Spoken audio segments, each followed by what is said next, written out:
ৰাইজক প্ৰতাৰণা কৰিছে বুলি ভাবি নহয়, কৰিছে। সি ক'ত দিছে, কিমান চেল্ফ হেল্প গ্ৰুপক পইচা দিছে, কিমান মানুহক চাকৰি দিছে, কিমান মানুহক মাটিৰ পাট্টা দিছে, এইবিলাকতো চব মিছা না, এইবিলাক চব মিছা জিৰ'।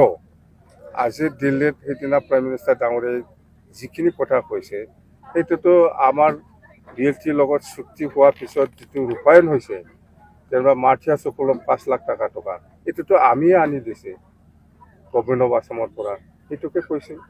প্ৰমোদ বড়োৰ দিনত সেইজন মানে তাৰমানে এই মাফিয়াছটো হ'ল 1987 পৰা 2003 BTC চুক্তিলৈকে যিমান মাফিয়াছ আছে এই সকলক 5 লাখ কৰি ষ্টেট গভৰ্ণমেণ্টৰ পৰা আমি সৰ্বানন্দ সোণোৱাল ডাঙৰীয়াই যেতিয়া নেকি অসমৰ মুখ্যমন্ত্ৰী আছে সেই সময়তে মই আদায় কৰি দিয়া।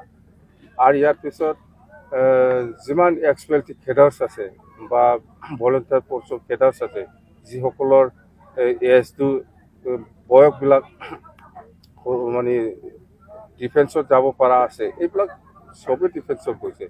CRP গৈছে, আৰ্মি গৈছে, বা BSF গৈছে, বা ইণ্ডো টিবেটিয়ান পুলিচত গৈছে, মোটামুটি বহুত।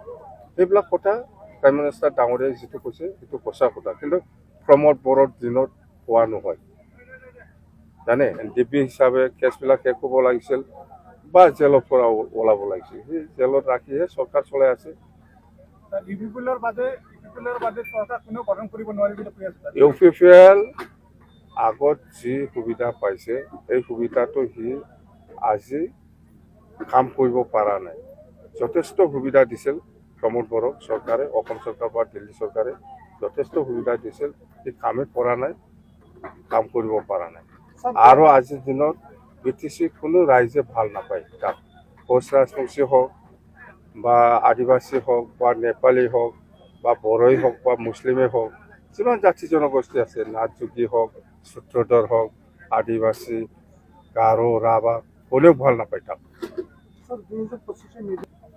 মূল ইস্যু আমাৰ একো নাই, প্ৰমোদ বড়ো হাটাও BTC বাঁচাও, এইটোৱেই মূল